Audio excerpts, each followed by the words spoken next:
여러분 안녕하십니까?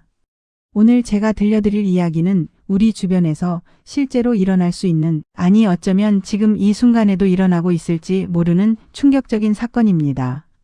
자식의 효도라는 이름 아래 숨겨진 끔찍한 감시의 실체. 과연 이것이 사랑일까요? 아니면 통제일까요? 지금부터 칠순을 맞은 한 어머니에게 일어난 소름 끼치는 사건을 들려드리겠습니다. 올해 70을 맞은 박순자 씨는 서울 변두리의 작은 아파트에서 홀로 살고 있었습니다. 남편은 10년 전에 세상을 떠났고 슬하에 둔 자식은 외아들 민수 하나뿐이었습니다. 민수는 대기업에 다니는 잘 나가는 사원으로 강남의 고급 아파트에서 아내와 두 자녀와 함께 살고 있었죠. 어느 날 민수가 어머니를 찾아왔습니다. 손에는 커다란 선물 상자를 들고 말이죠. 상자를 열어보니 최신형 스마트폰이 들어 있었습니다. 어머니 이제 옛날 폰 버리시고 이거 쓰세요. 요즘은 노인분들도 다 스마트폰 쓰신다니까요. 순자 씨는 고개를 저었습니다. 복잡한 기계는 자신과 맞지 않는다고 지금 쓰는 폰도 충분하다고 말했습니다. 하지만 민수는 포기하지 않았습니다. 건강 앱도 깔려 있고 만보기도 되고 혈압도 재고 응급 상황에 버튼만 누르면 바로 자신에게 연락이 온다며 극구건했습니다. 결국 순자 씨는 아들의 성화에 못 이겨 새 휴대폰을 받아들었습니다. 민수는 직접 모든 설정을 해주고 사용법을 알려주며 심지어 케이스까지 씌워주고 갔습니다. 순자 씨는 아들의 효심에 감동했습니다. 이렇게 바쁜 와중에도 늙은 어미를 챙기는 아들이 기특했던 것이죠. 처음 며칠은 모든 게 순조로웠습니다. 순자 씨는 새 휴대폰으로 친구들과 통화도 하고 손자, 손녀 사진도 보고 간단한 메시지도 주고받았습니다. 그런데 이상한 일이 생기기 시작했습니다. 어느 날 오후 순자 씨는 오랜만에 옛 친구 영숙이를 만나러 갔습니다. 명동의 한 카페에서 커피를 마시며 옛날 이야기꽃을 피웠죠. 그런데 집에 돌아오자마자 민수에게서 전화가 왔습니다. 어머니 오늘 명동 가셨어요? 거기서 뭐 하셨어요? 순자 씨는 깜짝 놀랐습니다. 아들에게 명동에 간다는 말을 한 적이 없었거든요. 민수는 휴대폰 위치 추적 기능 덕분에 어머니가 어디 계신지 알 수 있다고, 혹시 길 잃으실까봐 걱정돼서 확인했다고 말했습니다. 순자 씨는 그러려니 했습니다. 아들의 걱정이 고마웠으니까요. 그러나 이상한 일은 계속되었습니다. 다음 날 순자 씨는 시장에 갔습니다. 평소보다 조금 늦게 집에 돌아왔는데 또 민수에게서 전화가 왔습니다. 어머니 오늘 시장에서 뭐 사셨어요? 왜 이렇게 오래 계셨어요? 이번에는 뭔가 섬뜩했습니다. 단순히 위치만 아는 게 아니라 자신이 얼마나 오래 그곳에 있었는지까지 파악하고 있었던 겁니다. 순자 씨는 불편한 마음이 들었지만 아들에게 직접 따지기는 어려웠습니다. 며칠 후 더 충격적인 일이 벌어졌습니다. 순자 씨는 오랜 친구 몇 명과 노래방에 갔습니다. 젊은 시절 부르던 옛날 노래를 부르며 즐거운 시간을 보냈죠. 그런데 집에 돌아오자마자 민수가 찾아왔습니다. 표정이 심각했습니다. 어머니 노래방은 왜 가셨어요?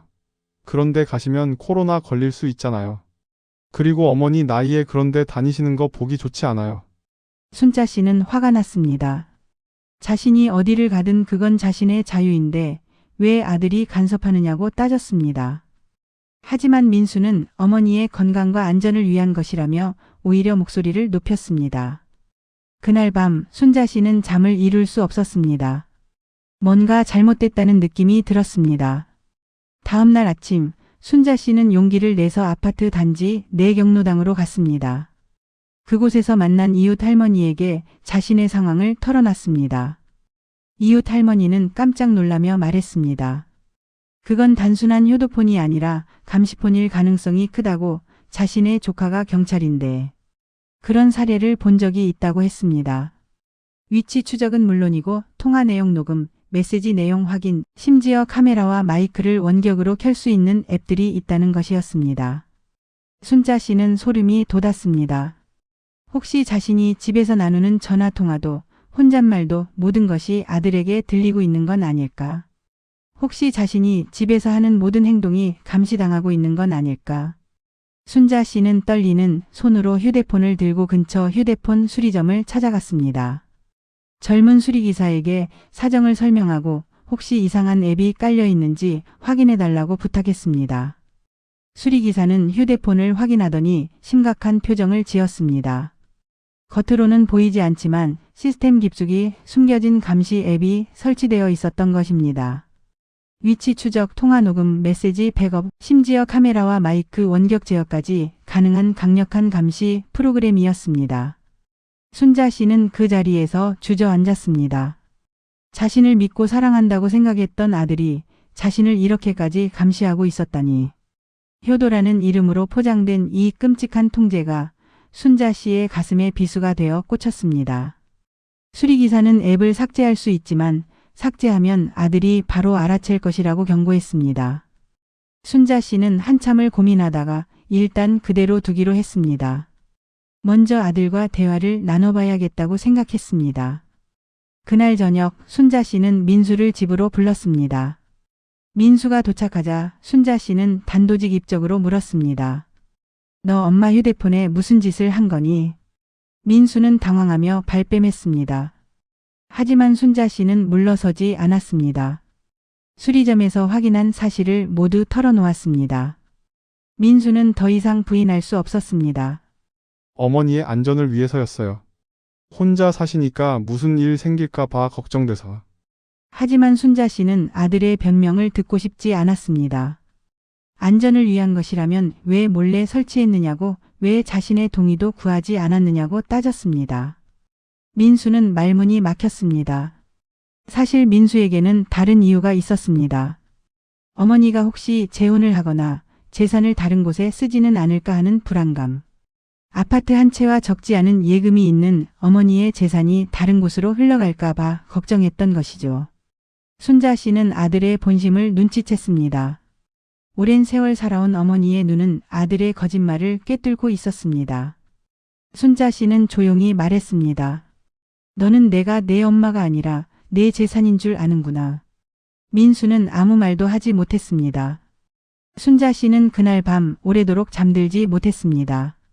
자식을 위해 평생을 살아온 자신의 인생이 이렇게 감시와 의심의 대상이 될 줄은 꿈에도 몰랐습니다. 다음 날 아침 순자 씨는 결심을 했습니다. 휴대폰을 민수에게 돌려주고 자신이 직접 새 휴대폰을 장만하기로 한 것입니다.